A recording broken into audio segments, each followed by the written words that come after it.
Hello everybody and welcome back to the Kamidogu podcast. I am Christopher Beljanowski, and joining me in the virtual podcasting booth as always is the man, the myth, the legend, Toasty. Toasty! Hey everybody, we're here for a very special episode today. If you really enjoyed the latest Mortal Kombat games that have been released, then you're in for a treat. Even more so if you're a big Johnny Cage fan. We're happy to be accompanied by Andrew Bowen, the voice of Cage in MKX and MK11. He also played Smoke and Rain for Mortal Kombat X. Today we'll get an idea how it was for him to play such a comedic, ego-driven character. Andrew has been involved in a plethora of other projects, including the critically praised sci-fi short The 7/16th. He had a good gig in Mad TV, while also lending his voice talents to other video games such as Star Wars The Old Republic, Aliens Colonial Marines, and much more. With that being said, let's switch over to today's interview. Hello everyone, it's a pleasure to be here today. I'd like to start off by saying thank you very much for joining us today, Andrew. Well, thank you very much for having me, Toasty and Christopher. Oh, yeah, Who's a little sick. Christopher's a little sick, so he's just wanted to warn us in advance that if he explodes, which just meant a coughing fit, but if that happens, he's going to be okay. Anything's possible. Okay. Anything's possible. Toasty, I love your shirt, by the way. It's. I don't know thank you. Yeah, it's all right. It's all right. I don't know who that is, but he's fucking handsome. Shit. Yeah. What a stud, man. So, while accepting the role of Johnny Cage in Mortal Kombat X, were you a fan of the character beforehand? And were you, say, influenced by any past portrayals? Not real. I mean, I played the game. I knew Mortal Kombat, but I wasn't like inundated, I wasn't at a hyper fan base for it. Yeah. So, and really at that point, was when they were bringing Johnny in as the older sort of statesman, who's was past his cocksure, assholeness.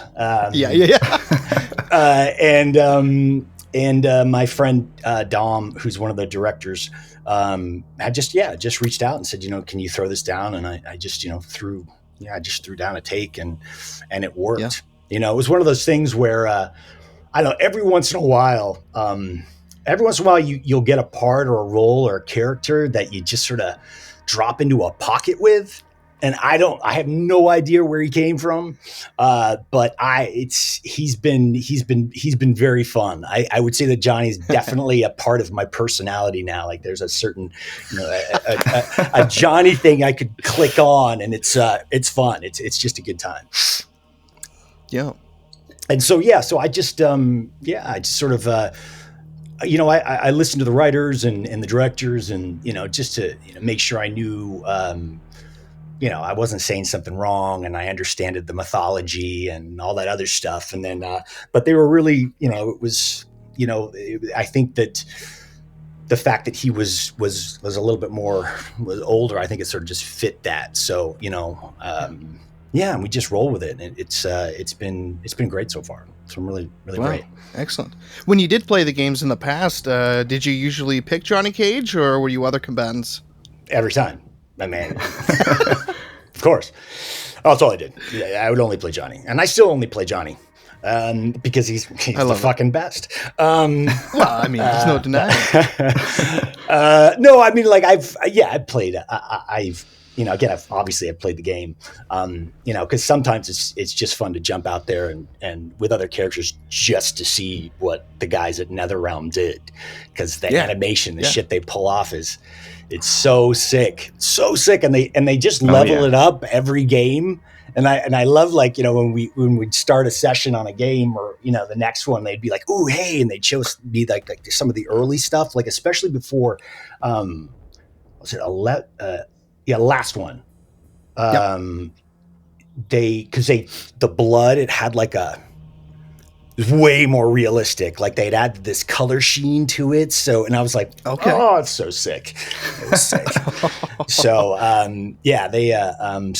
would play the other characters just to see some of the brutalities. Cause it's just so PG. you know. Yeah, just PG. It's PG. PG. More severe I'm not than like, that. oh, how old is your kid? 4? Come play this game. It should craft your brain to a wonderful place as you grow up. Yeah. Here is your machete. Welcome. Yeah, welcome. Yeah. So my next question, I guess we've sort of answered, but how do you get into the mindset of such a character? And you sort of mentioned that he's kind of a bit like you, but how close is he to the actual you? Oh, well, to the actual me, he's vastly different. Other than being like generally a fucking badass. But no, no, he's pretty far from me. He's just sort of like, I don't know. It's that as actors, that's what we do. We we get characters, and you sort of just they kind of build because you're creating this sort of and I would say the way we have similarities would probably just be the sense of humor, because they've always been really cool, really cool about letting me improv and just rip shit out in the studio. And so that's probably the closest we are to each other, because that sort of comic sensibilities, I think, is we're similar in that vein. And he's just fun. It's just fun to just play this guy who just is the captain of zero fucks, and just I just love how like utterly confident he is, and that's, I think, what's so fun about him is that, like, I don't know how he does it, but he could just get away with the shit he gets away with saying. It's just stunning, because it just happens to be that he's just he's also just like insanely good. Like, he's a fucking good fighter, and he knows it. Facts. He just knows it. And he knows he can get under people's skin too, and that's, like the best thing, the easiest way to beat anyone in life is to get them pissed off or get them off their game, just in general. And so, I think if he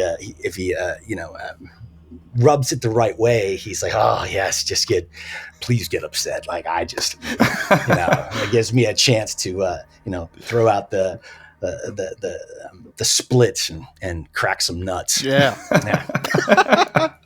So, Andrew, speaking of improv, can you tell our audiences by chance any specific moments at the top of your head that ended up making it to the game? Oh, wow. A lot.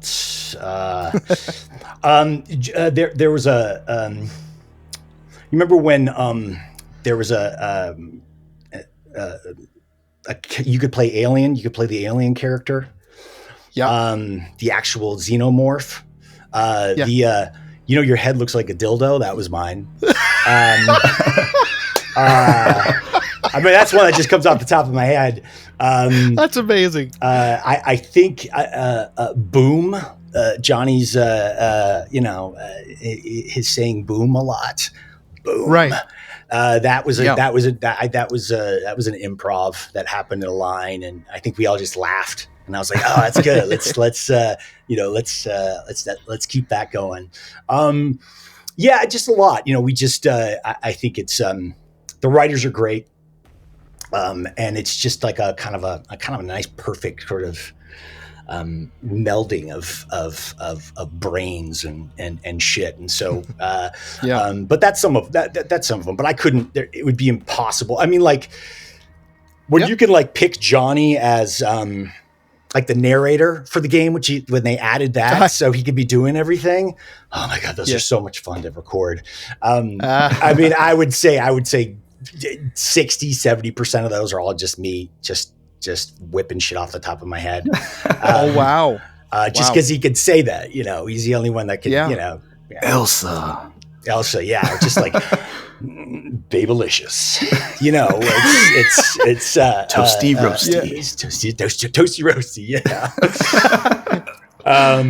No, it's funny. I've had fans and stuff, and people come along and be like, "Oh my gosh, I wish you could just narrate my life." And I think it's just like I should set that up for people to be like, just send me a video of like a section of your day, and I'll just narrate what's happening as Johnny, because it's good. And it's, and I think that's the thing too that I love. I think the most about playing the character is, Johnny really is the comic relief. I mean, he's the one you can count on when you're playing the game to just give you an unexpected giggle and an unexpected light moment when you're, intensely fighting. Like, this is an intense game. And so, it's I take a lot of, I'm very, proud of that. I'm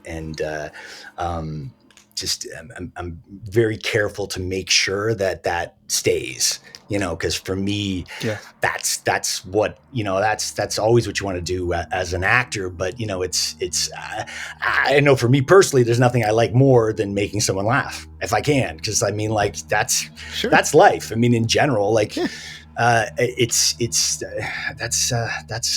where we all should be more of the time. I think so. Agreed. And if we can get them into that and stuff too. And so so that's it's, again, like I can't say more, like how much fun I have when we're recording. It's just it's a really fun couple of hours. Incredible. Andrew, could you say your favorite Johnny Cage line? Oh, nope. There's too many. Too many. You know what? There was an interplay where I was talking with, because you could play my younger self. It's when we joined, which is so much fun. And I think like some of those back and forths we had when you were fighting, like, wow, I can't whip it off the top of my head, but like shit, like, wow, you are handsome. You are really handsome. We look hot. Yes, we do. And then like that kind of stuff. Those riffs, weirdly, with Johnny and Johnny, a couple of those were just those are probably some of my favorites. I don't know them off the top of my head. Excellent. Because again, like it's. I've been doing this character for, I don't know, 8 years, almost a decade, a long time. It's been a while. So and again, because it's games, we record so much. I don't even try to think about it. It's just like I just want to get it out, and then and that's what's fun too, because when I get to finally play the game or I see it, I love when I'm like, what the fuck? Like, where the fuck did that come from? Like, I'll laugh. I don't remember saying it. I'm like, when did we do that? Because that is just fucking funny. Yeah. So, I mean, that's, so that's what I'm saying. Like, you do so much. I don't think. Yeah. Understandably. I could. What is your favorite Johnny line? Oh, man. Oh, there's a million. Well, I mean, you got Cage. That never gets old. Ever. Christopher, what about you? Oh, I really don't know. That's probably one of my favorites too, I think. Yes. Yeah. Classic. You've been caged. More so the reactions, I think, when I can't remember the exact line, but he said something to Cassie and he's like, no, not what I meant. Oh yeah, he's like almost like accidentally flirting with his daughter or whatever. Yeah. I remember that. That was funny. It's like, oof, I can't. It's not, no. Yeah. Erase. Let's go. Let's keep moving. I'm not going to flirt with you. I'm just going to beat you up. I'm just going to beat you up. Well, yeah, and I'm going to flirt with you. Yeah, exactly. But not with her. Yeah, that's let's not cross that line. There's plenty of other hotties in the Mortal Kombat universe to flirt with. So yeah, exactly. So aside from voice acting, I believe you've also done some motion capture work. Mm-hmm. How does that experience compare to your traditional voice acting, in the booth? Well, I haven't done that much motion capture. I have done some. It's radically different. It's because it's you're doing the physicality. But when you're in the volume and you're doing it, it's so weird. You'll work out these sequences, right? And you'll do the scenes and all that stuff out. And then like 2 weeks later, you come in to do the face match. And then you now have to look at the performance you did and recall it in your brain. So you make sure that your performance hits the notes that you did on the stage, because that audio is not usable. So it's an entire, it's the weirdest thing in the world. It's like kind of time traveling backwards. It's weird. It's weird. It's some weird shit. It's cool, but it's weird. Yeah. And it's also like, just generally working in the volume. It's just, it's like this giant room and these lights, and you've got these fucking lycra suits and shit, and all these things on you. It's just disorienting. Like, you'll go there and you'll leave and you have no idea if it's day or night, and man, I've definitely had times when I walk out and I'm like from the sunlight, because I'm like, I thought it was nighttime. Yeah. But well, it's strange just having someone else's balls stuck to you to begin with. That's just Yeah. It's to each their own. Personally, I don't like having balls on me that aren't mine. Yeah. I just don't. It's not one of my go-tos. It's not my thing either. To be fair, so no, definitely, and definitely not balls. That was definitely one of the designs of the human body that really wasn't. They didn't put any care into that one. Like they put care into other aspects of the physicality, but for some reason, like they got to men's balls and they went, and like they skipped the chapter and they're like, oh yeah, that'll do. Yeah. Yeah, not good. That was definitely I would call that a creation fail. Yeah. Even considering the fact, like, wow, not only did you design it to be the ugliest thing you could ever see, but there's no protection. Like it's just boom. That's instant death at all times. And if you get hit there, you just got to feel like you're going to puke for about a half hour. For about a half hour, it's some serious stuff. I think I told my daughter. I think my kids at one point too. I was like, all right, hopefully you'll never have to be in a fight. I hope it never happens. But just if you're in one and you're gonna kick somebody in the balls. Fucking commit to that shit as hard as you can, because you do not want to graze, because that's just going to make things worse. Yep. But if you connect properly, it'll be over. And for extra flavor, perhaps practice the split punch. Yes. Make sure to do the split punch. Yeah. I think Johnny's got like a special. He wears padded pants that that give him a little padding when he drops down, so he doesn't. He doesn't crush him. When he does those, but yeah, brilliant. It's just so fun. I always that's one of the things too. Like I love about the character. I'm like, who the fuck does that? Like that's the only. Like it's not just a squat down. Like it's fucking full, and it's a good split too. It's like, oh yeah, homeboy studied modern jazz and ballet for like 8 years. All right, yeah, before he started, doing the martial arts. Just front, it's just funny. It's just so it's perfectly theatrical and because that's what he is. He's always on. I don't think he ever stops being the megastar. Nope.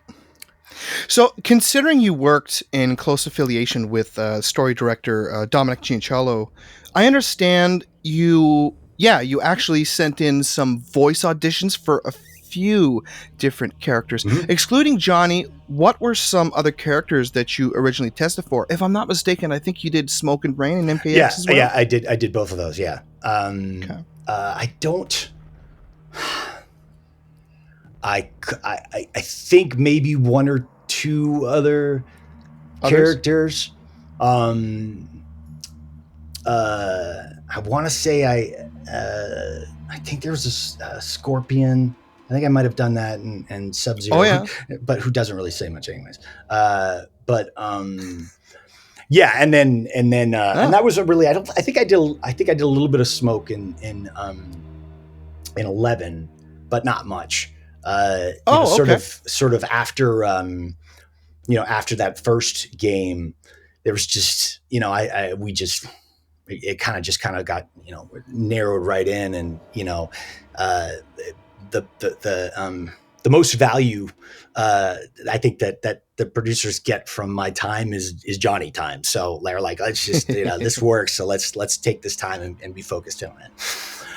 So yeah. It wasn't, and there's so many characters too. Like there's so many.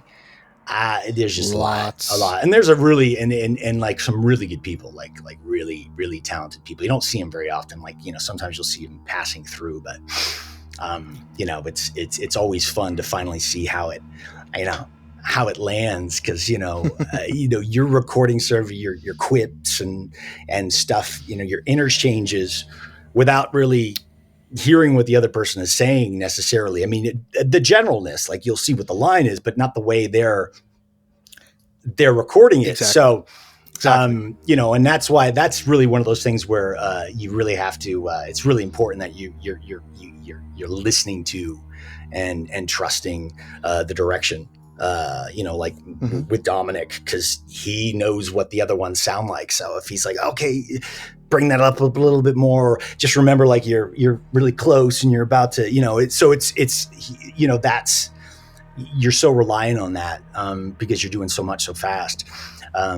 So that's he's really good at that. He's really good at that. Again, like it's, I think that, I said there would not be the Johnny you have now if Dom wasn't directing. It's just, it wouldn't. Like, I think the two of us have, we know each other like from years ago. And we just have this, really great shorthand now when we do it, that we can it's just like we really quickly drop into this pocket it's cool. It's a creative collaboration that I'm truly very, very grateful that I get to do. Excellent. Because he's a very talented guy. I'm gonna cry now. Getting all emotional. Dominic, I hope you're listening to this. I love you. You're so good. You're so talented. We'll make sure to tag him. Good. Cool. What would you perceive to be your biggest challenge when portraying Johnny Cage? Biggest challenge?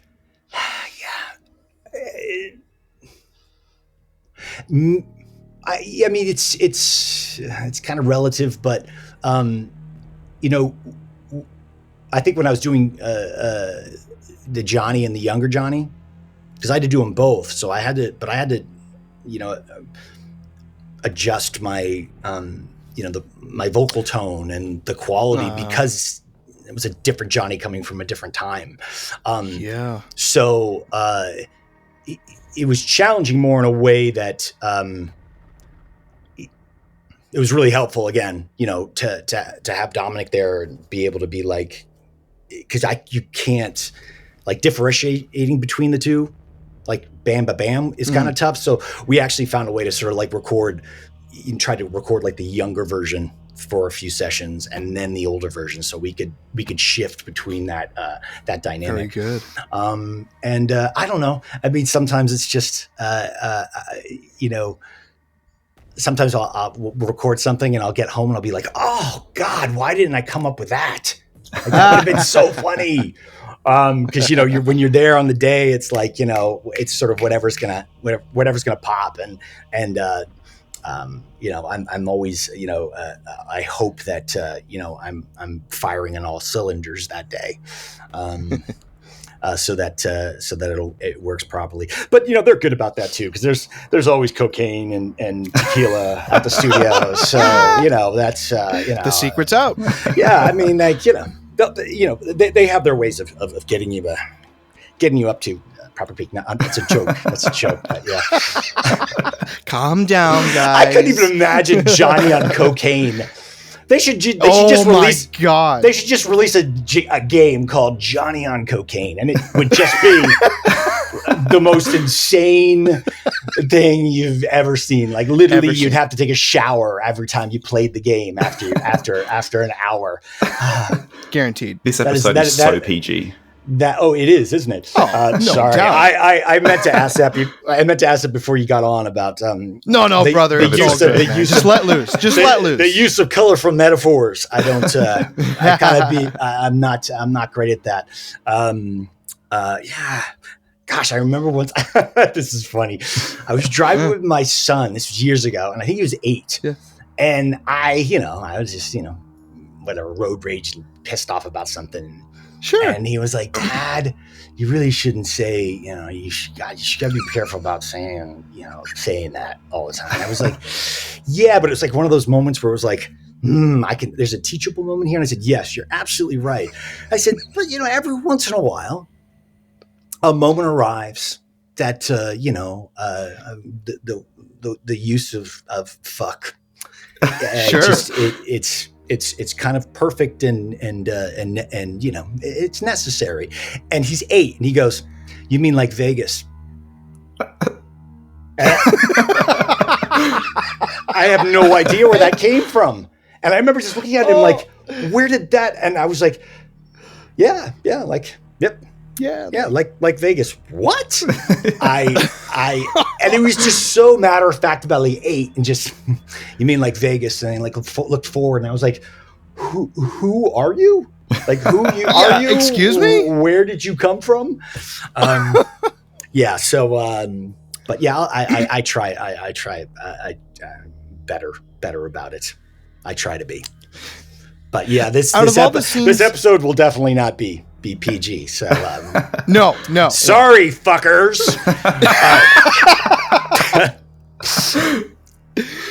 Andrew, out of all the scenes that you had shot in MKX, MK11 for the story mode, what would you say, however, is the scene that you're most proud of? I think there's a scene in 11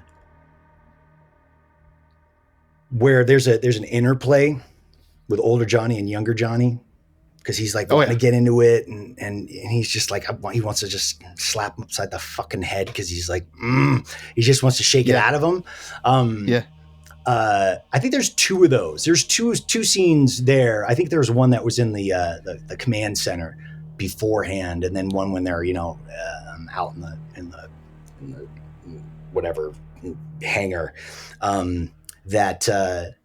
That I thought turned out that I was happy with that, because acting is really, you can't do it by yourself. It's a partnership. Especially if it's on camera. It's a little different when it's voiceover. But just to know that when we recorded these, were weeks, if not months apart, the sections that when they put them together, it was like, oh, that fucking worked. That's what I was proud of, because I was like, you could actually, you don't think about that at the time, but I was like, yeah, you could clearly see and hear that these were Johnny's from 2 different timelines. And that was very cool. I was very proud of that. I would say that Fantastic. would probably be my favorite, indeed. And yours? See, when see, folks, when you ask the questions back, that's when now you understand the complexity of what we're put into here when we are chatting. I feel you, Andrew. I feel you. I know what you mean. How much of an impact has Cage had on your career, and do you often have people recognize you for your work as Johnny Cage? Yes. Probably. Yeah, I'd say probably to a degree, probably the most. I think I get recognized is for the Johnny stuff. Impact career wise. It was it's always been you know, acting work is you know, there's no consistency in it. You just don't know. You don't know when you're going to work. And so anytime you get any kind of job that you know, allows itself and grows into something that you can continue doing, that's just that's a huge gift. It's very lucky, kind of knock on wood. So, in that degree, right, I see you. That's me doing the rewind.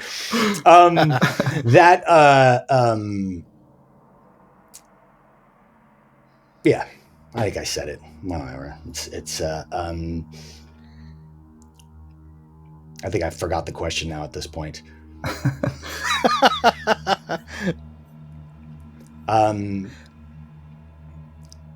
Yeah. Anyways, yeah. No, I literally I have a puppy.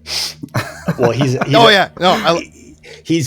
a year and a half, and so as we're doing this, I'm kind of just keeping an eye out outside, and that was a moment of I got this. Oh, it's all good. And then rewinding it back is a little bit harder. Go ahead. I have a good one. We all noticed on your social media accounts that you posted a video recently at the Warner Brothers lot. Yes. Is there anything you could tell us about that, or perhaps a little tease if you're working on something?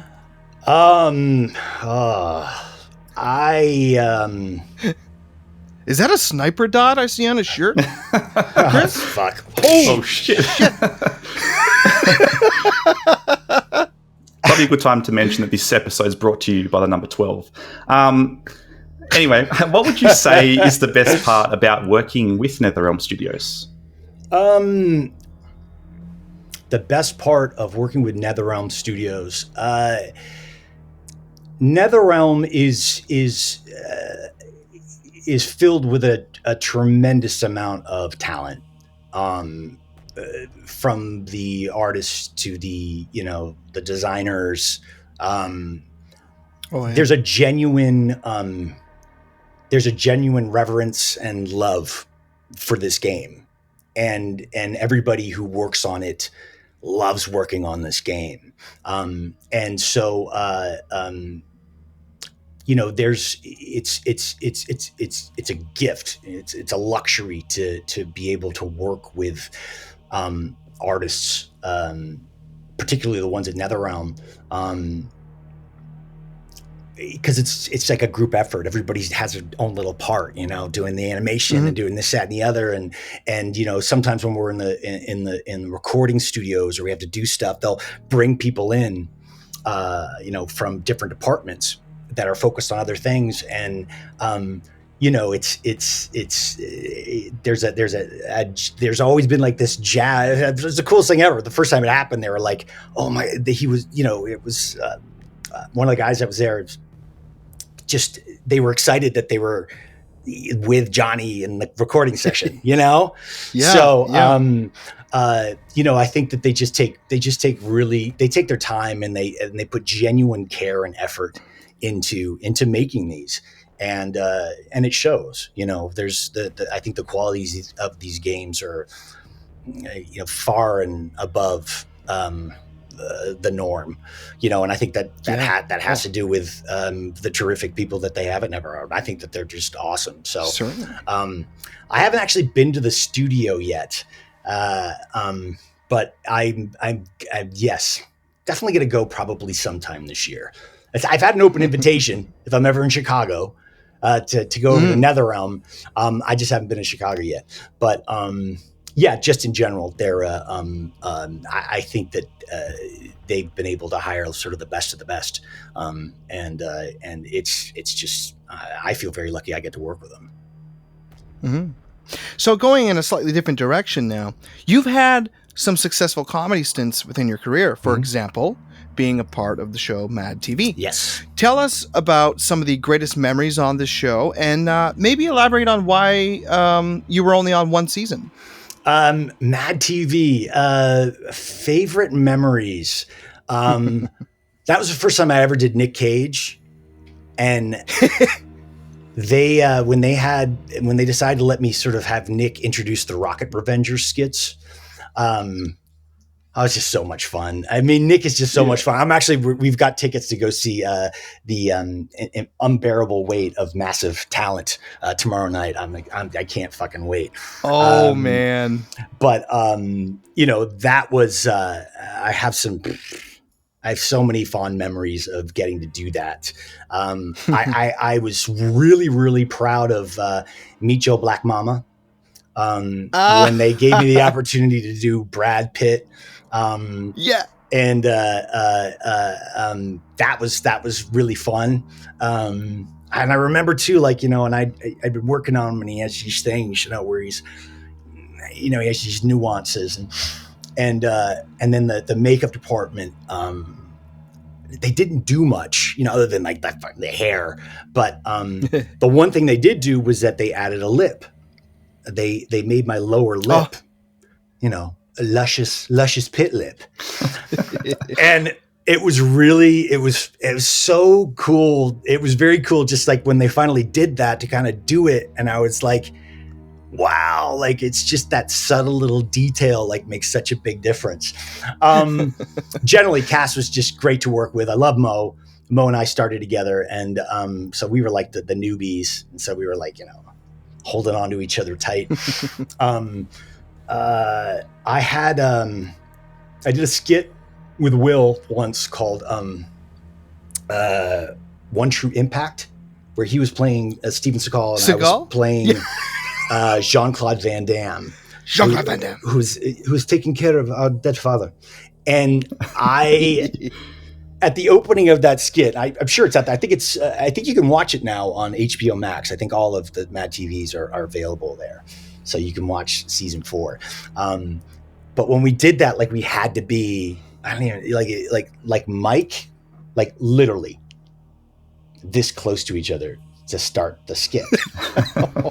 Yeah, and he said he had to say, "Our dad is dying," and I had to go, and I am sad right now.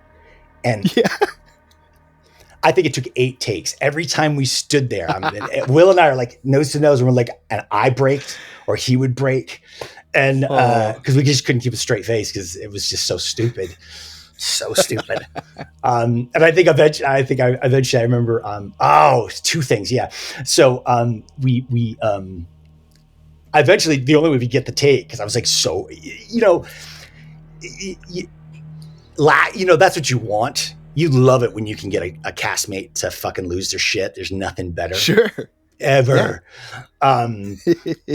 There just isn't. But like, at the same point, like you don't want to have them waste time because you can't, you're not locking in. So I think like when we did that scene, eventually the one we got, I literally had to look past Will, like to a spot on the wall, but it looked like I was looking at him. So I didn't look at him. That's the only way I got through it.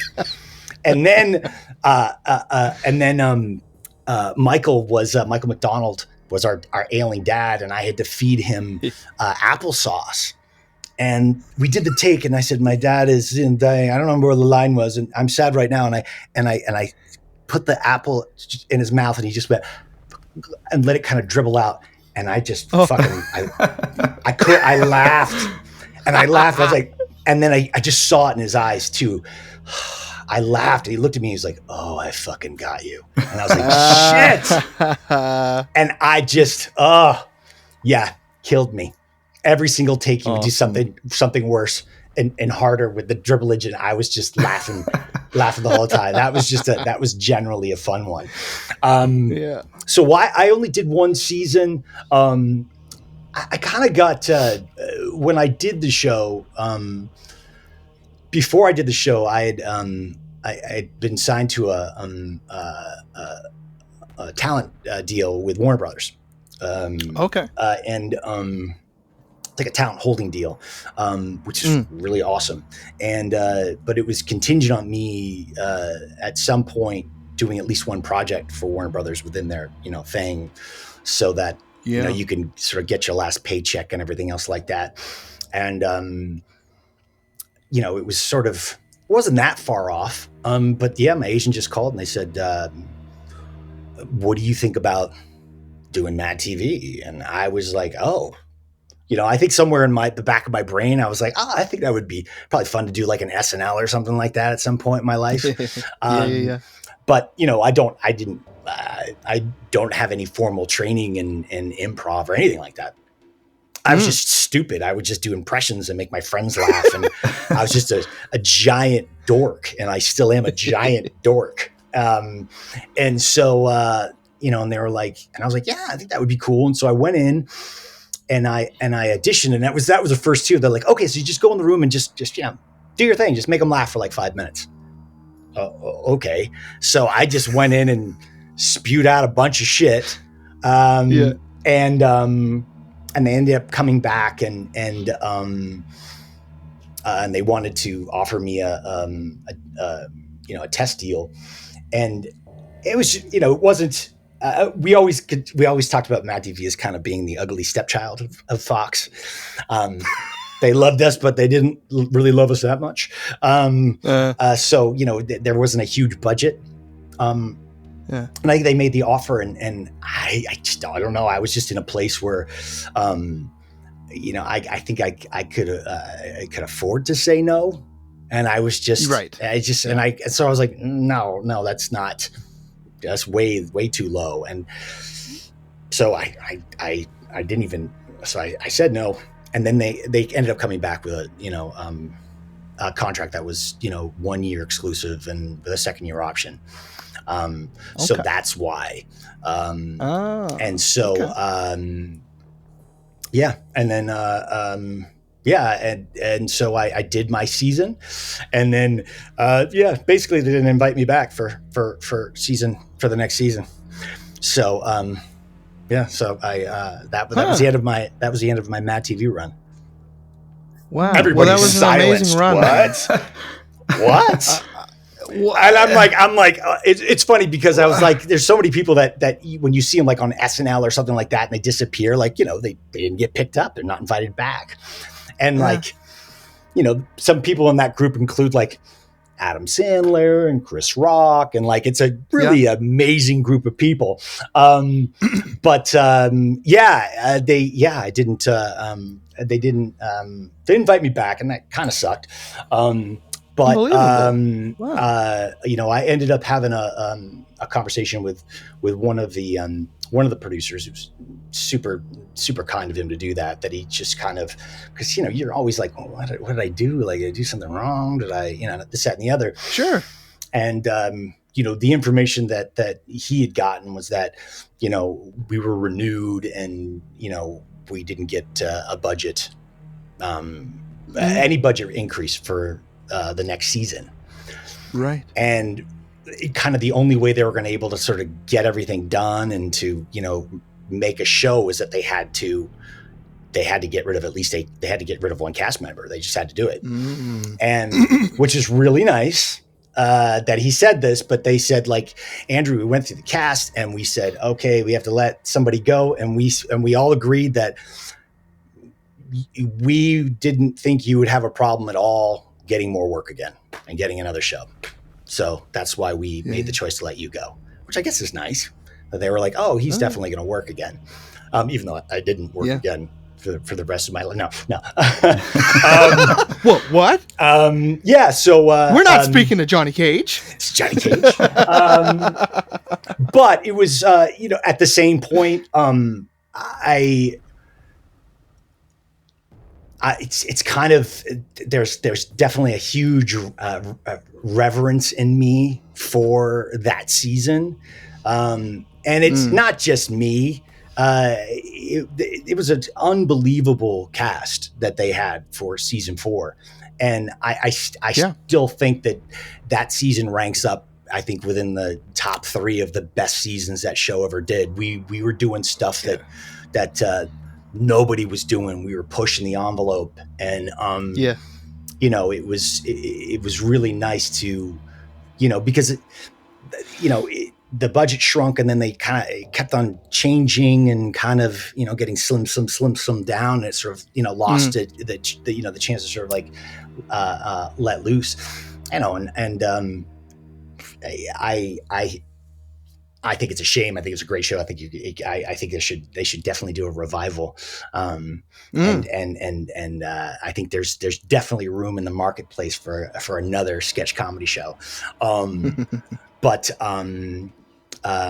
Really, super proud of it. Super proud of it. And I have people all the time that will like out of the blue be like, oh, Andrew Bowen, Mad TV. And like, it was a really special time. It was like 98, 99. It was just a cool, that's when like the first Matrix came out and, and all that shit, and I think that was, I was very lucky in the fact that I always had a knack for doing impressions and stuff like that. I just, it was, again, and I can't, like, I don't know how. I can't explain it. I couldn't teach it.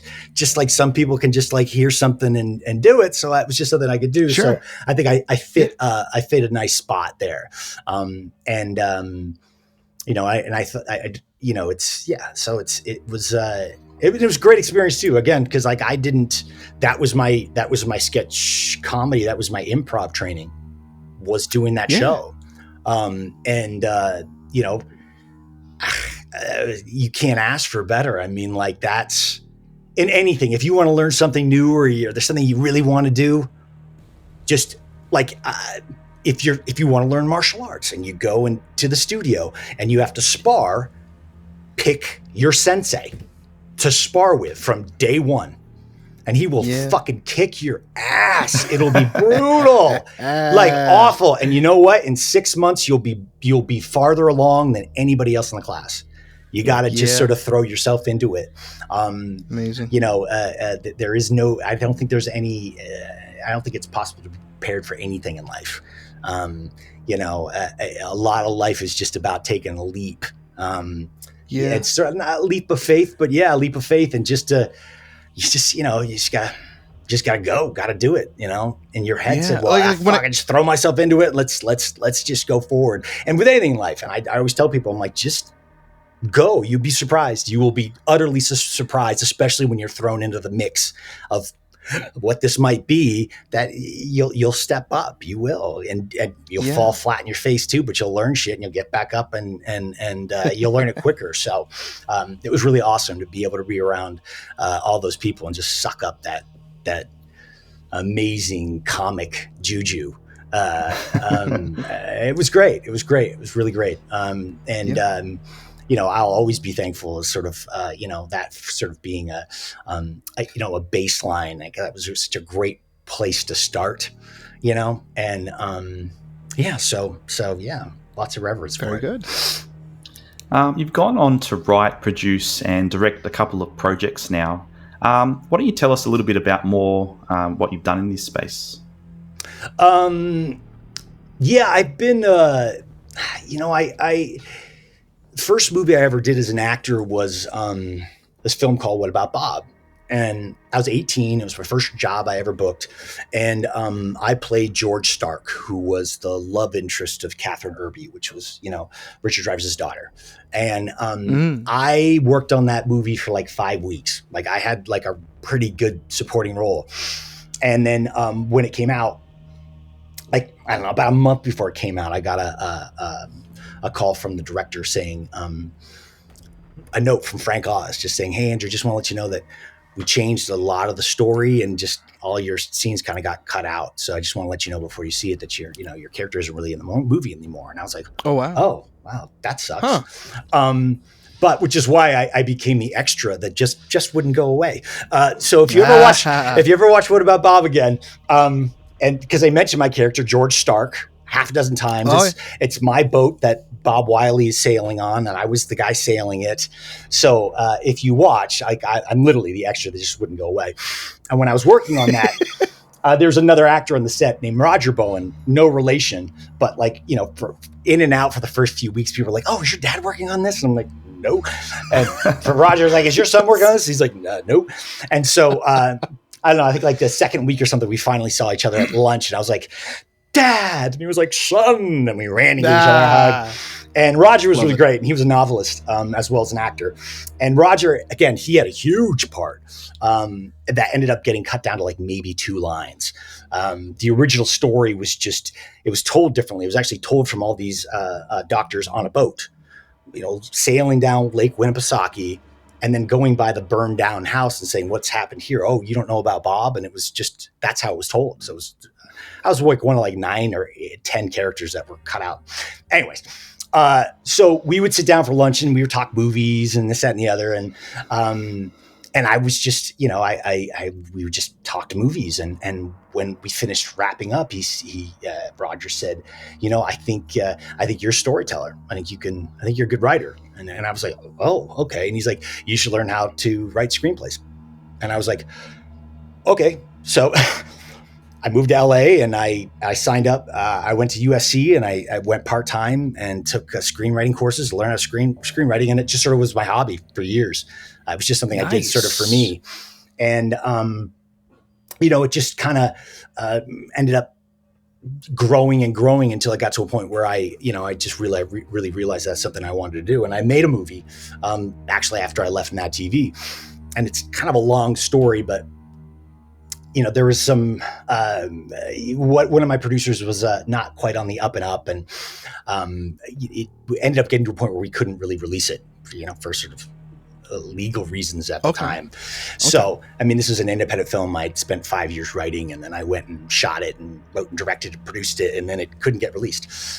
So that was rough. It actually, there's actually a chance that it might actually drop. I hope sometime in the future, which is interesting because it was always a period piece anyways. But I did that. And so when that didn't work out, that was kind of like that was a shock to the system. It was really tough. Sure. Because for me at that point, I was at least looking at that as being like, oh, well, that's at least my starting point, as a writer director. And then I just, I didn't really do any of that. And so I kind of pushed back away from the sort of writing and directing side of stuff and just sort of focused on the acting.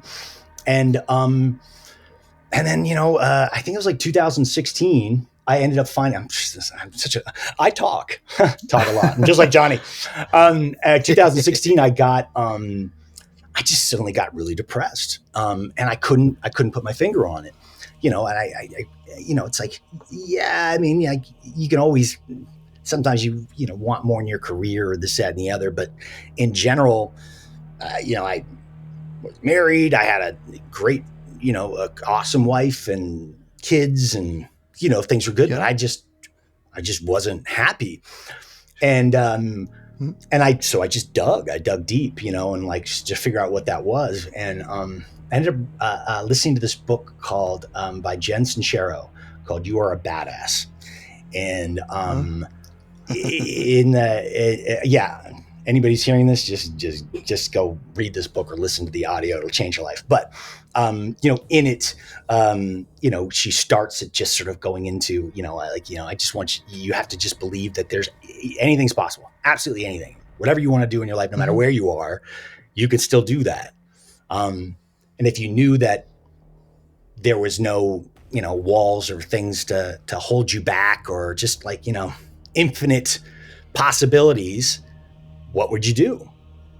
And I was like, I'd be writing and directing movies. That's what I'd be doing. I love acting. I still do. But I think after a period of time, you learn a lot. And I'm just one of those people also that loves just continuing to learn. I love learning new shit. For sure. And you have a certain amount of, you're adding to the creative narrative, but you're not kind of leading that narrative. And so, and I'd had like a stack of scripts, like 4, 5, 6 scripts I'd written. And I think I hadn't put them out there because, I had still sort of in post-traumatic stress disorder from what happened along the way. And then in 16, I went, okay, I got to do that. And I just dropped in. And I think the first thing that I did is there was like one story I had that I always thought was my ace in the hole. Like, this is awesome. Which is this story called the McAuliffe equation, which is kind of quasi modern day sort of Back to the Future meets Terminator, with quantum alternate reality jumping and all this shit. And I had written all these scripts and I hadn't written that. And I was like, what are you waiting for? Again, here's a note for people that are watching. Whatever is your best thing, or you think like, oh, this is the best thing I got, don't wait. Do it now. If it's a song, Amen. If it's a story, if it's a whatever it is, if you have a good fucking idea, and I know you may think like, oh yeah, like, things are going, and then I'll bring this thing out. No, start with that fucker. Don't wait.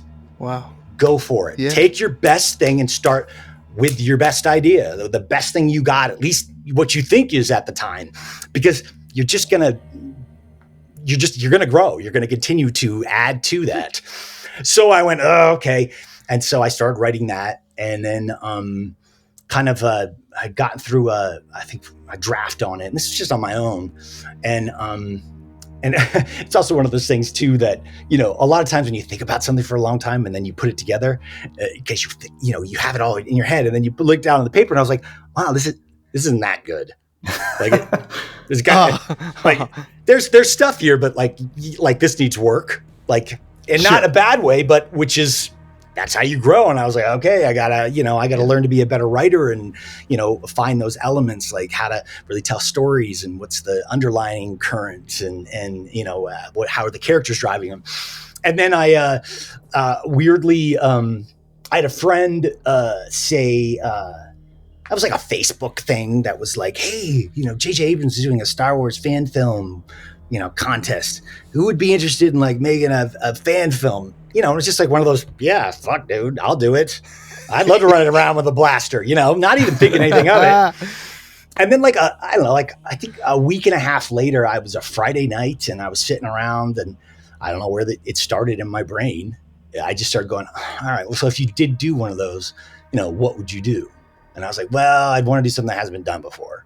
Because I just wouldn't want to just hash up. I want it to be something new. And then I've always loved sci-fi and action and whatnot. And then suddenly somewhere in my brain, I was like, oh, well, what about like combat medics? Like no one's ever really done like medics in the future, like a future wars, because everything like that has to do with like, medicine and stuff. It's like, oh, you walk into the machine and the machine goes, and then you're healed, which could happen. But I mean, like, that's fucking 70 years from now, 80, like that's not going to happen anytime soon. And I was like, so what if there's a story and of, that kind of talked about that. And then I started going, okay, well, nobody's done that yet. That's kind of cool. And then I was like, what do I have access to? Like, what can I, what do I have that, maybe I could do? And I remember that my friend Matt, who's a production designer, had a shuttle, a spaceship thing that he had built for a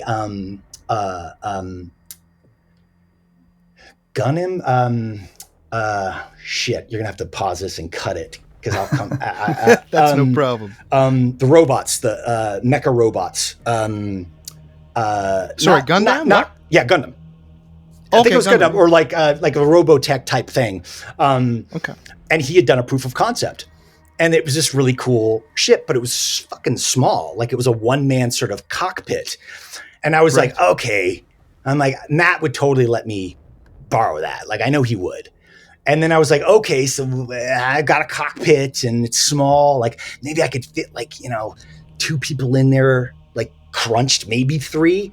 And then I suddenly got this idea of doing the story about a futuristic combat medic stealing a ship to go rescue 2 soldiers that were left behind after a battle. And my brain went off.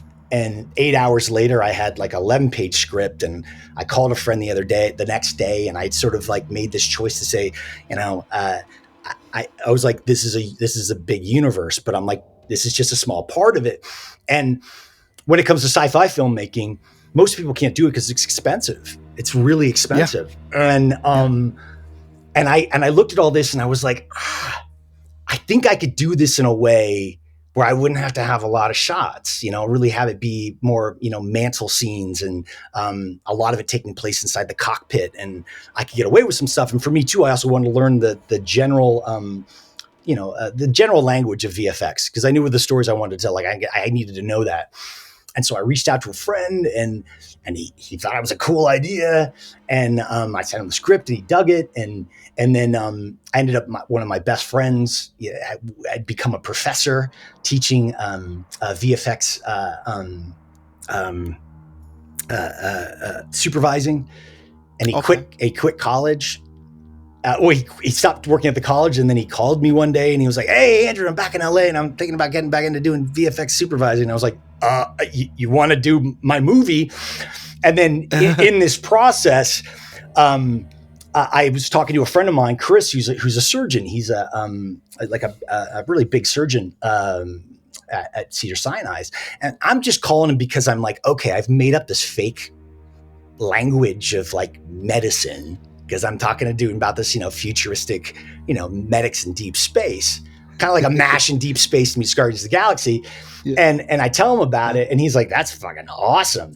And he was like, "How much you get? How are you paying for it?" And I was like, I was like, I think I could make it for maybe like 6, maybe 10 grand. I think I could probably do it for that, because I have to do everything myself. And he went, "All right, I'll give you a check. I'll send that to you." And I was like, holy shit. Because I wasn't talking with him for that, but he was just like, "Yeah, sure. That sounds awesome." So wow. I had 10 grand and a script. And so I just put my head down and just did. I sort of did, which is what I always tell people to do, which is, again, when it comes to good ideas, a lot of times you get the ideas and then you start going into the how. Okay, how am I going to get it made? How am I going to get this actor? And how am I going to, get the financing, all this up? And you get so caught up in the how that you forget about the story you're telling. And I said, I'm just going to focus on making the story. It'll find its people. It'll find its life. I'm just going to fucking do that. I'm not going to think about that. I just trust it'll show up down the road. And ended up doing it. And then so I made this film, which called The 7/16th, and which ended up sort of quasi becoming like a proof of concept for this entire world. And just as sort of shits and giggles, I was already out there pitching it.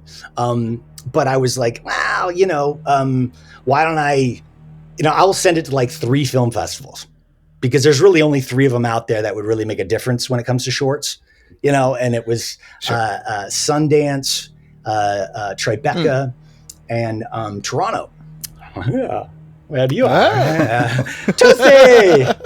And so I submitted it, and I got a reach back from Sundance that was like we almost picked it, but we just didn't know how to put it in the programming and whatnot. And I was like, oh, all right. And then I got a call from Tribeca that they were the shorts department, and it was and got me on the phone. They're like, so we're watching all these films, because tons of films that they're submitting. And he said, all of a sudden we pop on yours, and 5 minutes in, everybody in the office was watching, and we were all laughing our asses off and having a great time. And we were like, we think this is awesome. We're not quite sure where it'll fit yet, but would you be cool? And I'm like, yeah. And so, and Tribeca is one of those few festivals out there that they have a really great shorts program. And every year they have different categories, and one of them is a science fiction category. And it's awesome. Like, they pick these amazing films. And so I got to premiere it at Tribeca. And it was, got very lucky, it was, people were digging it, and that was the goal, like, just to have a good time. Good reviews, and, audiences were really digging it. And I ended up getting it picked up by Amazon Prime, and which put it up, which you can actually watch it If you go onto Amazon Prime, just look up the 7/16. Yeah, that's just sort of, and that was a few years ago, and that sort of kind of launched open the door. I think there was a certain element of baking it when I made it to be like, okay, I want to make McAuliffe, but like no one's going to let me fucking direct it if I'm just saying, hey, I want to direct it. Like I had to show people something that I was capable of. And it's just, and that just sort of turned into something. And it just, it was just really lucky. It just turned out really awesome. I think like when you're telling stories, you just don't know. You just don't know no one knows what's going to work and what's not going to work. And especially with this, I made an experiment to go, could I throw audiences into a story in the middle without telling them what's happened before it and keep them engaged and to go along for the ride, which is what we do with this. And it just sort of worked. Yeah, I just so I head down and buckle in and writing a bunch of stuff and a lot of meetings, and so yeah, I've got some really cool I got some really cool stuff on the burner right now that knock on wood, we'll be making, and that's just some more sort of cool shit. So that would be hopefully that'll I'm lucky enough to have that opportunity. And that would be super cool and totally fucking crazy. Like literally I'm like 32 years into a career and just go, oh, let's just shift to another side of the career. just that you need 30 years to, be successful at. No, we'll just do it in 3 years. Total lunacy, maddeningness. And again, the leap. Fucking life's too short not to just fucking try. And I'm like, you know what? If I fail, I fail. Big fucking deal. If it works, wow. Like, you don't want to ever go out with regrets. I think so many people are afraid of mistakes and failing. And, I could ask you, Toasty and Christopher, think fuck ups in your lives when shit didn't work out. Yep. Lots. Yep. But did you not learn a fuck ton from it? That's the thing. You learn a lot from it. It's that Batman fucking line. Why do we fall down? So we can learn to get back up. It reminds me of my year 3 teacher, actually, grade 3 teacher. He said, the biggest mistake you can ever make is not to make a mistake. So true. Brilliant. So true. And, I think it's, if you're passionate about something and you believe in it and just you're excited, and I think that there's anything that's possible. So right now, and that's it's hard. It's a road. It's very slow moving. But at this point, I'm really excited for where I think things are going. So knock on wood, it'll be a chance to, start something new, so to speak, from, later on in life and just build it out like, hey, fuck it, So yeah, thank you for asking me that question. And yes, sure. there's definitely will be stuff coming up, coming down the road that I think ultimately will be a good time. I think that's at least what I got, from the writing. I was like, I'm not the post-apocalyptic, things are shitty, depressing, heavy movie. I'm not the Squid Game. I'm not the Squid Game guy. And that's cool. Like there's people out there that do it. Like, I love this shit. Like there's some horror movies that are fucking great. It's not my bag though. I'm not going to tell those stories. Sure. And for me, I just sort of feel like, if sort of my purpose with sort of just at least narratively storytelling is to give people a good time. I think that if people are, there's enough stress in the week, with work and friends and relationships and, all that other shit. And if you really think about it, when people watch a TV show or a movie, you're taking time off the clock to not be thinking about all that shit. And so if I'm lucky enough to have you guys, even just you guys decide that, oh, I'm going to take an hour out of my time to watch something that I made. Like I'm going to put everything into it to make sure that you will walk away laughing your ass off once or twice and with a fucking smile on your face and having a good time, because we all need a little bit more of that. So hopefully I can put a little bit of that out there, and that's what I'm going to keep trying to do. So. We're both really excited, Absolutely. Andrew. So before we jump into our last segment of the show, I just want to ask you one last quick question. I know you're similar to us in that you like to nerd out, so to speak. If you could be involved... I nerd out like crazy. It's not... Oh, shit. Sorry. Whoops. Not again. If you could be involved with any franchise, what would you like to be in, or who would you be overjoyed to play? Oh, okay. Creatively, there's a lot. To be a part of sort of the creating the world.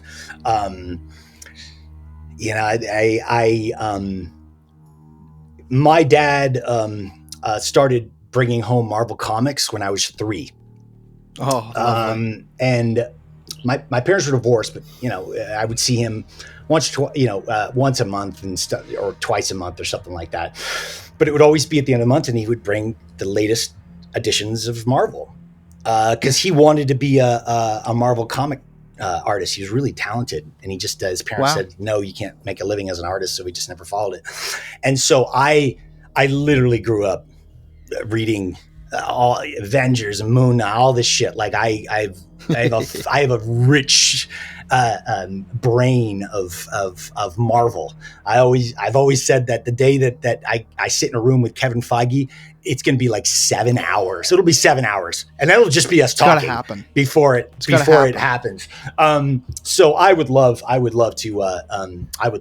jump into that pool. There's a couple of characters I would definitely, go after.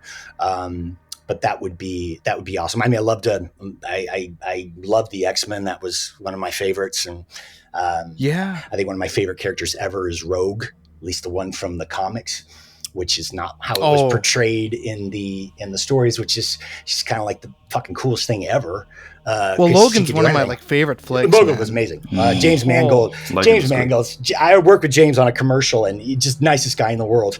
And just nice as hell, like so respectful and cool and collaborative. And I knew when it was doing Logan and it was James, I was like, yeah, it's gonna fucking kick ass. And now he's and he just did the next Indiana Jones film. So I'm like, it's in my gut. I'm like, it's gonna be good because James is at the wheel. Sweet. So I would definitely like. I would love to work in the Marvel universe. I would.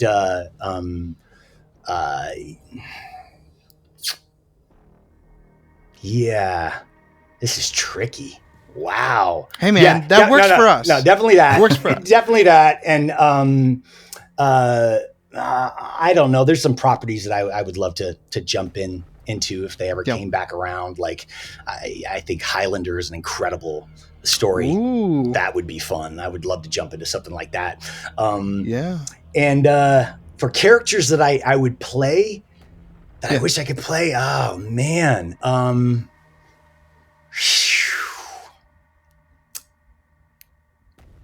Well, I mean, I think anybody wants to be in Star Wars in that universe because it's cool. I was waiting for it. That would be that. I mean, who wouldn't want to be in the Star Wars universe? So that would be cool.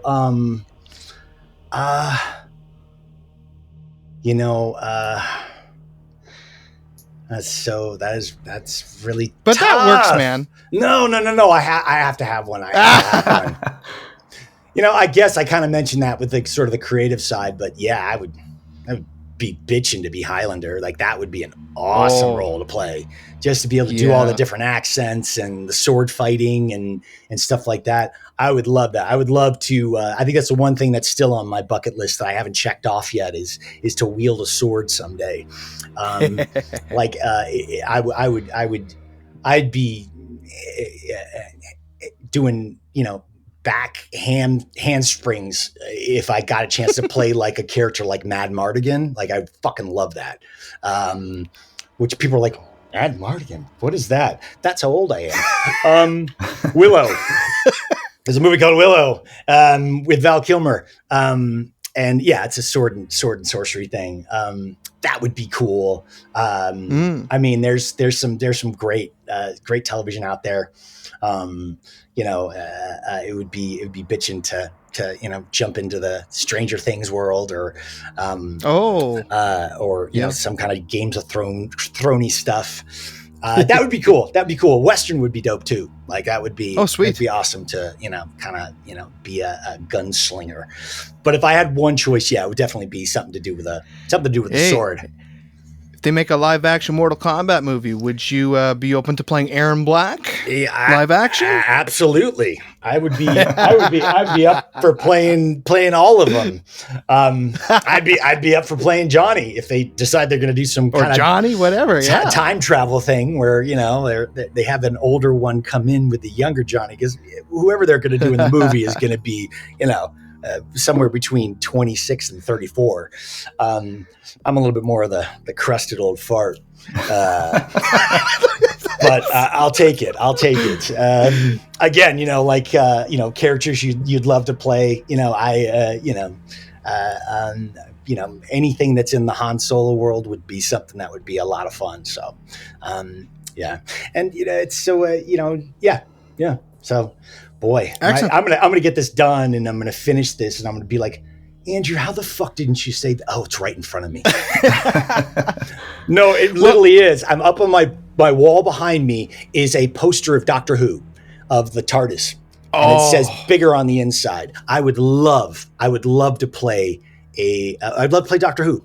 If there was some kind of alternate universe. I can picture that. Yeah. Some kind of alternate universe where maybe like the Doctor like ran into a doctor who was, an American, a U.S., came from that kind of background. I think that would be a really cool piece of storytelling. And all right, so Moffat, any guys out there, and a couple of episodes just to jump over into time, I would kill as a Doctor Who for you. So that would be badass. All right, so we're now going to jump to a segment called Final Round. My balls. New segment, guys. No. So what we're going to do during this final round is we're going to test you, Andrew. We're going to ask you a few rapid fire questions. We're going to try to get them out and done with as soon as possible. So here we are. And first question is, what is your favorite food? Baked pretzels. Giant pretzels. Yeah. Awesome. Pretzels. What are some of your secret talents? I can project vomit on cue. No. And go. Wow. Secret talent. I can wield a set of nunchucks really well. Oh, wow. Oh, you did that on Mad TV, didn't you? Yeah. What are some of your best impressions? Definitely Nicolas Cage. He's a lot of fun to do all the time. Doing Keanu is I like doing Keanu. Always have. I've been working with Chris Hemsworth lately, the mighty Thor, who can walk into a room, any room in the world, and say hello, and everybody will have an orgasm. Yes. Dear Christopher Walken. So, Toasty, it's been a fucking crazy conversation we're having today about Mortal Kombat. Science fiction characters. For me, it's fun. It's a game that I want to play that is deep inside of me, like a fire. like a tiger. And Incredible. That's Incredible. If you could travel to any decade, which one and why? Any decade after the introduction of penicillin.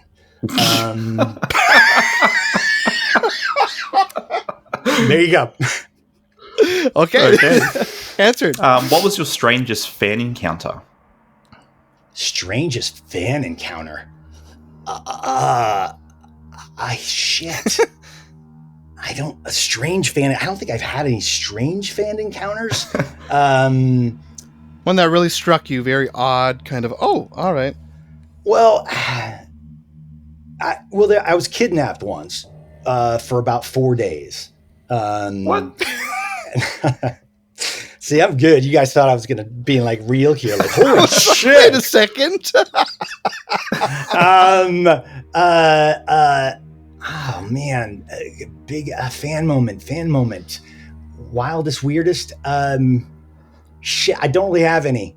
Yep. I don't have any weird ones. Honestly, I know that sounds strange, but no, all the fans or people that know me that I bumped into are they're just rad people. They're all really cool. Nice. Well said. So yeah, if someone's a fan of mine, like, you are crazy as shit and kind of wild and kind of nutty and probably a little extra, and that works for me. Sounds good. You hear that, Chris? We're nuts. We're nuts. I'm happy with that. Well, Nuts. everything, Just not on you. everything's back to the balls. What is your favorite movie?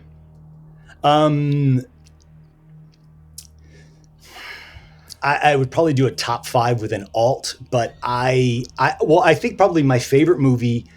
Okay, it's a two-way tie. Okay, you can say them both. It's a two-way tie between Aliens, which is the sequel that James Cameron made, and Back to the Future. Nice. I think those would be neck and neck. That's tough to push one out, but I do believe that even to this day, I think Back to the Future is probably the closest anyone's ever gotten to making a perfect film. Oh man, that just it works. It works. And you know what's crazy too, and people don't realize this. This is Robert Zemeckis, who also made Forrest Gump and Contact, and like he's made like so many fucking great movies, and he's not considered like the master of awe. It blows my mind. Those two would definitely be in there. I watched them both a lot. Probably, Brilliant. If I was stuck on an island though, forever, I'd probably have Aliens with me, because that's just you can't. That hits all the notes. That was one of my good. That was a cool moment as an actor. I got to do the voice of Hudson for the Aliens game, and Colonial Marines. I couldn't. So apparently, it had something to do with negotiations or something, and it wasn't working out with the man himself. And my agent was like, he knows you do a pretty good Hudson. So I laid down my audition, and my voice sounded more like Bill Paxton's than Bill Paxton's did for the game, because I had a different resonance. Like literally, it sounded more like the character than him. And it was probably negotiation things, but I got to be in a booth and be Hudson for 2 days. And that was, oh my God, that was so much fun. A highlight. Oh, it was like, what the fuck are we going to do now? We're in real pretty shit now, man. Why don't you put her in charge? That's cool. One-way ticket to hell going down. I like it. What is your guilty pleasure, aside from milk, of course? This is actually almond milk. Oh, there you go. It's awful. This is like the Anchorman thing. Why did I choose milk?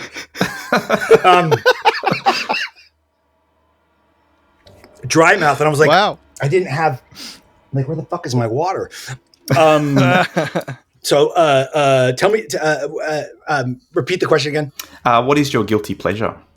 Other than almond milk, my guilty pleasure. What is my guilty pleasure? Fuck. Swearing? Yeah, swearing. Guilty pleasure. You know what? That drops into so many different categories. Like there's movies that you watch that are guilty pleasures, and there's things you do in life that are guilty pleasures. I would call Point Break a guilty pleasure. I've well, there we seen go. that movie a million times. Absolute classic. That's awesome. But Keanu, man. Guilty pleasure, like in I don't know. I every once in a while I've had the opportunity to do paintball, and that's a lot of fun. I'm the first time I did it, I was just hesitant. I didn't know, and I just got killed constantly. And I realized that, like, you just have to, like, the alarm goes off as fast as you can. You fucking run right in and start laying down bullets. Yeah. And so the next few times that I've played, I've done that, and I kill lots of people, and it's pretty rad. So that's definitely a guilty pleasure. I think in post we need to add maybe like a ball counter, because we just keep going back to the balls. And finally, what is the funniest thing that has ever happened to you? Funniest thing that has ever happened to me. Wow, these or just something that you'll never forget. No. Funny things that ever happened to me, or something I'll never forget. That's way too long of a story. But I don't know if it was funny at the time. In hindsight, it was. I'll try to make it quick. But my dad had moved my grandmother to Texas to be with him, and she had all this shit. Again, shit fucker and ballery. That's tonight's episode. Welcome to Shit Fucker and Ballery. So my dad had said, because we'd all stored things at grandmother's house over the years, and they were like, "Is there anything you want?" And I was like, "I want the fucking Marvel comics," because there were 4 chests, like old, Civil War chests, filled with Marvel comics, and they were heavy, like they were heavy. It was all comics. I was like, I want the comics, and they're like, all right. And I'm like, I can't ship them, so I flew to Texas. And I remember I called my agents. I was like, hey, I'm just going to Texas. I just want to make sure that I don't have any callbacks or anything else like that. And they're like, oh yeah, you're good. And so I go and I rent a U-Haul rider to drive the comics back to Los Angeles. And I see my dad for the night, and I sleep. And I get up in the morning, and I get in the Ryder truck, and I don't know. I'm trying to get through Texas, which driving through Texas is literally like driving through the multiverse. It never ends. And I pull over somewhere, and I just call my dad, to check in, let him know where I'm at. And he's like, "Oh, Andrew, I'm glad you called." By the way, this is pre-cell phone. He said, your agents are trying to call you. They need to call you, get you on the phone. Apparently you got a call back.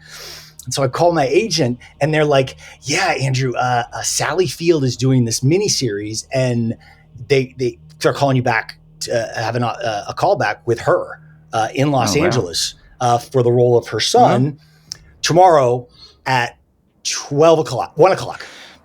I'm in fucking Texas in a Ryder truck. And I'm like, do you think you can get it? And I'm like, yes. So I got in this truck, and I just kept going, and I ended up like outskirts of Arizona. I found a horrible motel, slept for like 4 hours, got back up, coffeed it, and then I'm kept going, and I'm driving down so when you're on, I think it was a 10, and you're coming through Arizona.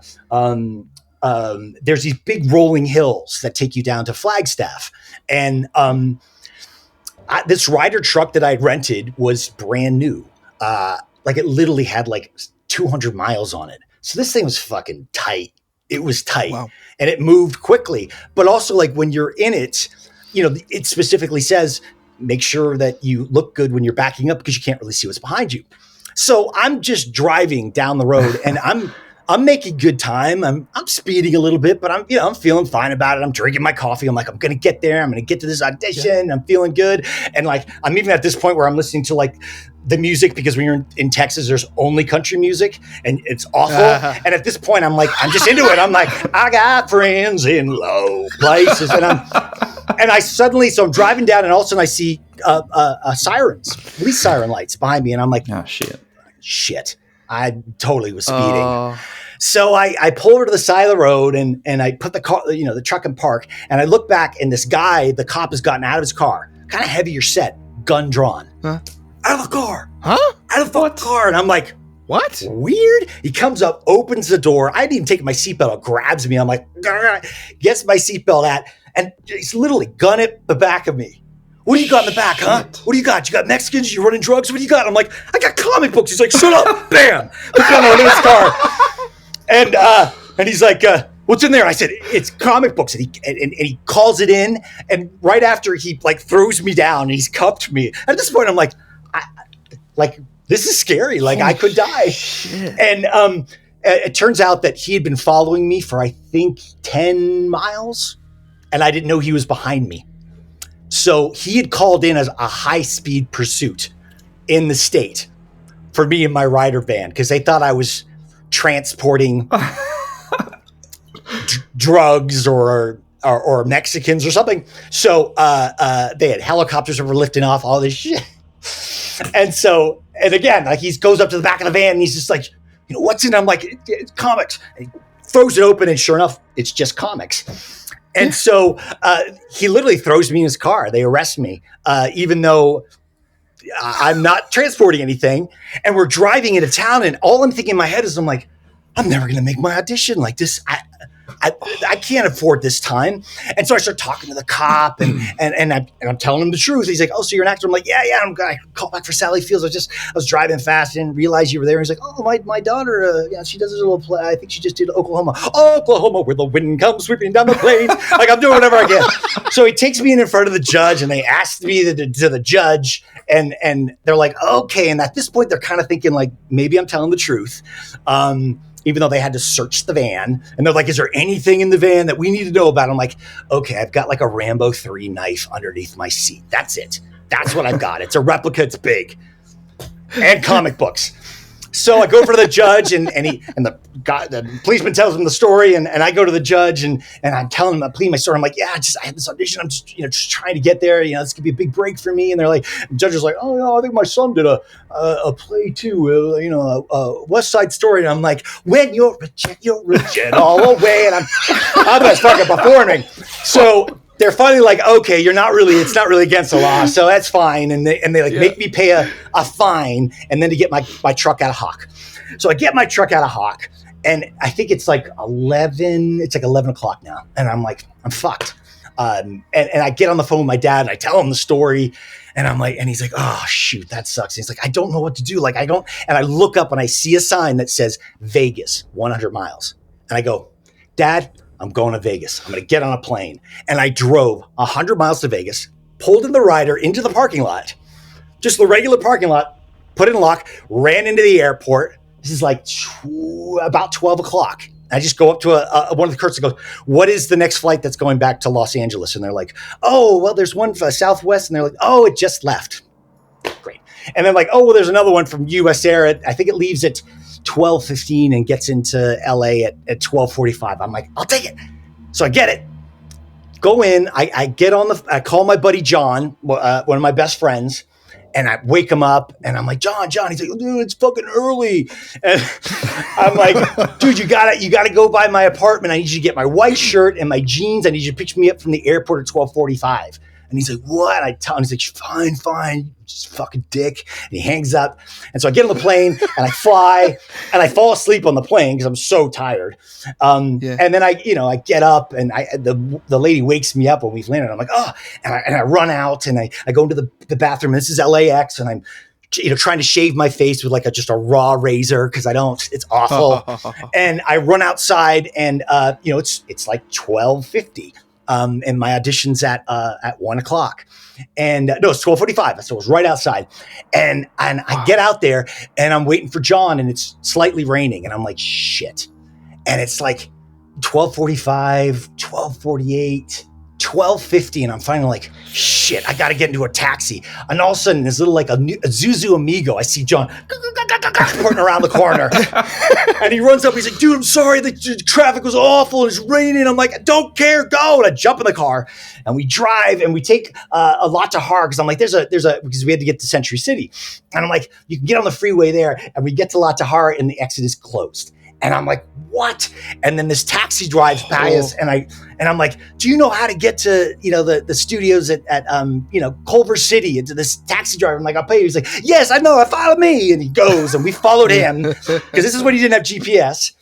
And we get there, and I literally get to the audition at almost exactly like 1:01. And I walk in the door, and I'm like, oh. Wow. And they're like, I literally walk in the door, and the casting director comes out, and she's like, okay, Andrew, you ready to go? And I was like, can I just have a minute? And they're like, sure. So I'm like, whew. So I'm looking at my sides, and I'm like, okay, all right, I'm good. And I put on my shirt, and there was one other guy there that was obviously reading for the same role. And he's like, looks like he just got out of bed, shorts, stinky, you could, like he'd been drinking for hours. So I'm like, all right, well, I'm in anyways right now. So I go in, and they bring me into the room, and there's Sally Field, and she's like, Andrew, this is Sally Field. Nice to meet you. And she said, so I heard you had a little rough time getting here today. I was like, oh, no, because before I did that, when I walked in the room, I think I kneeled down and I actually kissed the floor because I wouldn't have rocked. And then they're like, what? So. And then they're like, what happened? And I tell them the whole story, and their jaws are literally on the ground. And I'm like, all right, let's audition. And I literally do the best audition of my life. Like my life. It's fucking, I nail it. And I walk out, and I get in the car with John. I'm like, oh my gosh, dude, I'm going to get this. This is going to be it. This is going to be like, this is going to change my life. Like, it's such the best story ever. And then I get home, and I wake up the next morning, and I call from my agent, and he says, you didn't get it. Dude. The other guy got the job, and I was like, wow. So that's the craziest, funniest story that's ever happened to me. So that is definitely something, my friend. It was a wild ride, and Sally Field didn't give me the part. I did all of that, and Sally Field didn't give me the part. But boy, that blows my mind. It was a hell of a story. So after that, I think I got the call in the morning, and I just went to the back of the airport, and I got a ticket back to Vegas, and walked out and got in my Ryder truck with my comic books, and made my way back home. But it was a good sacrifice because I was able to have my Marvel comics. So it's all good. The positive. That's my the story. Sunset of life. That's my story. That's incredible. This is gonna be like the 8-hour podcast. You're gonna have to cut a shit ton out of this. You're gonna have to cut a lot. Yes, so that's probably the funniest thing that's ever happened to me. Wildest, craziest. That is something. Well, thank you very much for sharing that. And just before we go, Andrew, show us your balls.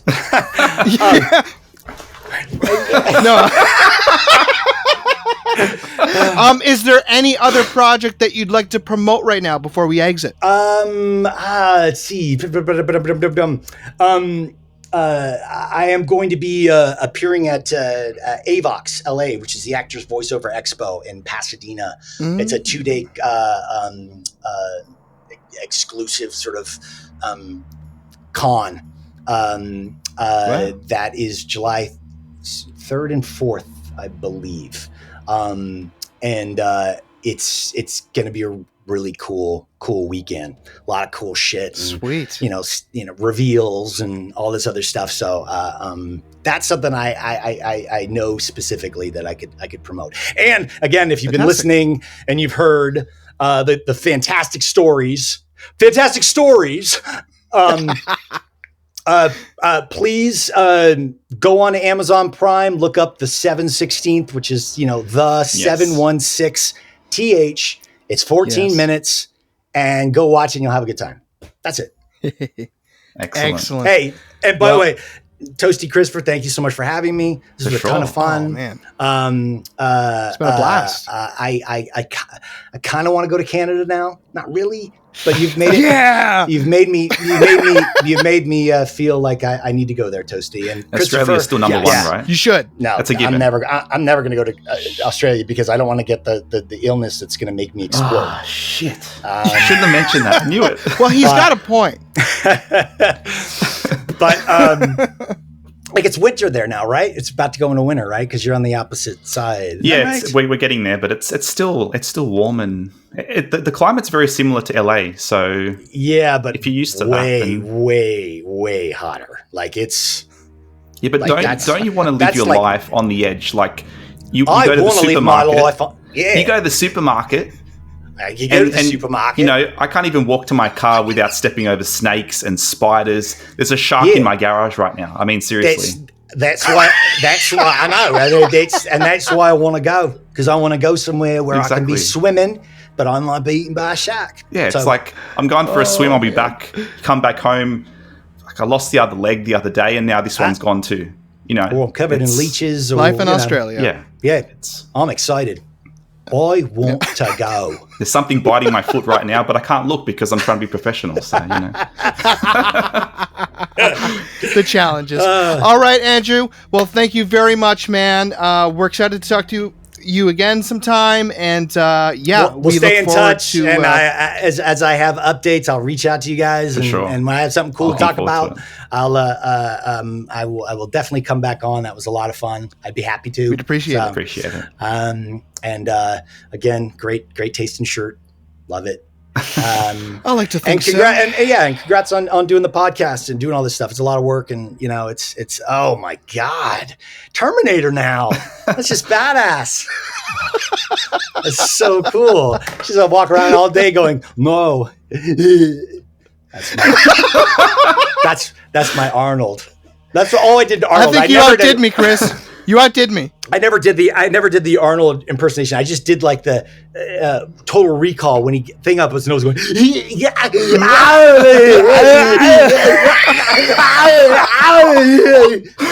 And so that's all I do. What killed the dinosaurs? The Ice Age. Come on, Maria. Yeah. Maria. All right, man. Well, take care. Have a lovely day. You too. And we'll keep in touch. All right. Thank you so much, guys. Appreciate it. Thanks for listening. Thanks for tuning in, folks, to the Fuckery Shitball Hour. That's what we're going to call this episode. Okay. Fuckery Shitball. So good. Bye, guys. Always a pleasure, ladies and gents. I'm sure everyone tuning in today really wants to see this legend returned as Johnny Cage. Perhaps Mortal Kombat 12 is closer than we think. As per usual, me and Christopher just want to say thank you again for taking the time to check out this episode. Stay tuned, combatants. There's much more around the corner. Make sure to get down here into Kamidogu for our next episode. We greatly look forward to seeing you in a few weeks. You got caged! Have fun, stay safe, and stay flawless.